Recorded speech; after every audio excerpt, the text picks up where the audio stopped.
Okay.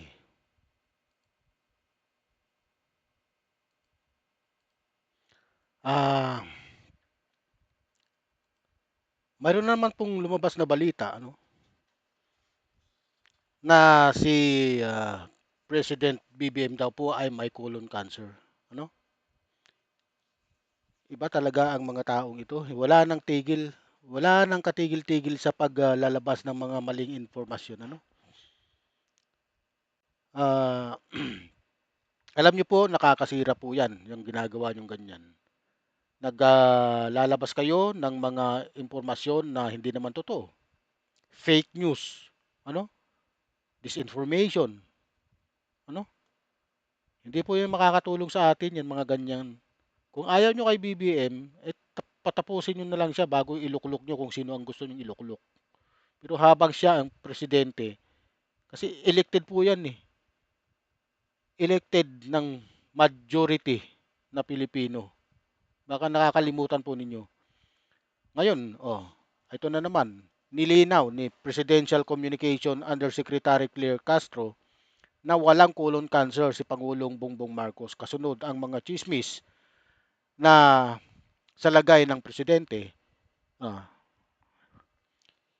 yun nga po ang masama, eh, kasi nga rumors, mga tsismis, walang katotohanan na nakakapanira na sa gobyerno, nakakapanira sa pangulo na nakakaapekto sa ekonomiya. Sabi niya sa press briefing nitong Miyerkules, February 11, 2026, ngayon lang po 'yan.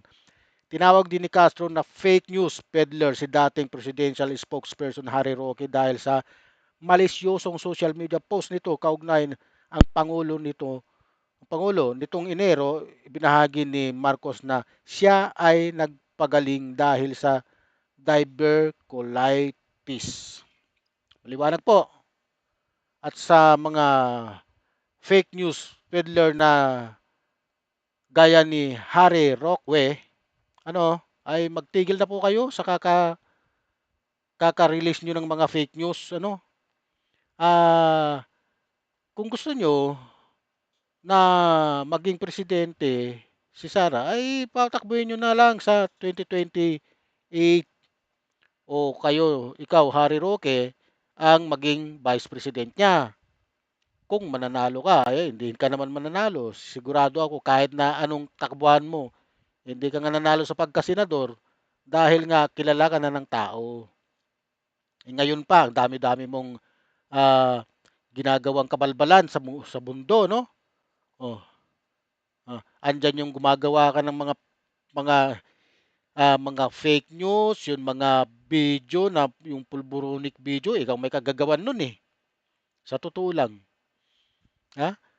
Gagawa ka ng isang video hindi naman totoo upang pabagsakin ang isang tao? Gawain ba ng isang matinong lawyer 'yan? Eh, lawyer ka eh. Hindi gawain 'yan ng isang taong matino.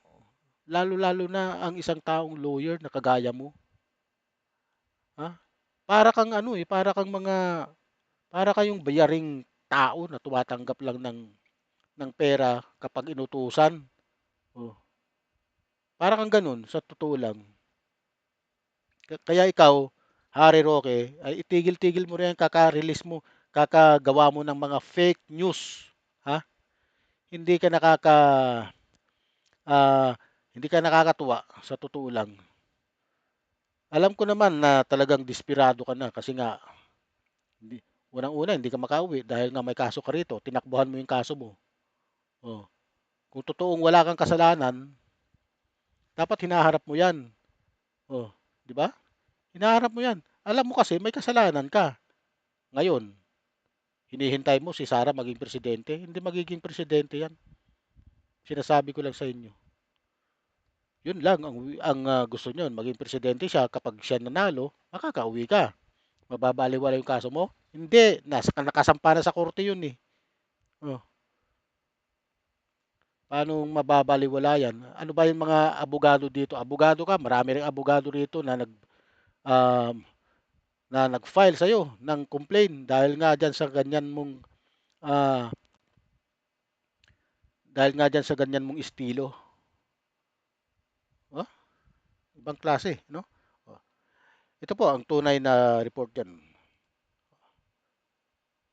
Hingin lang po namin yung Mm. reaction ng palasyo kasi may mga reports, newsroom reports na rumors pala, sorry, Marcos na walang may colon cancer. cancer daw ang Oh. Pangulo at ito pa'y lalong nag-proliferate nung nilabas ni Harry Roque na may colostomy si PBBM. Ayun na nga po ang masama ay kasi mga rumors, mga chismis, walang katotohanan na nakakapanira sa gobyerno, nakakapanira sa Pangulo, na nakakaapekto sa ekonomiya. Kung manggagaling lamang po din kay Harry Roque na isang masasabi na nating isang fake news peddler, nakita naman po natin ang video, yung kabuuan kung saan itinaas pa po mismo ng Pangulo ang kanyang mga kamay habang siya'y kumakaway sa ating mga kababayan at kitang-kita po na ang sinasabing larawan o ipinakitang larawan ni Harry Roque ay pawang kasinungalingan lamang. Huwag na po tayo maniwala at nakikiusap po tayo. Huwag na po natin dalhin sa anumang usapan ang mga fake news peddlers katulad nila. Okay, napakinggan nyo na po, ano, na hindi po totoo na may colon cancer ang presidente. Kaya nga po,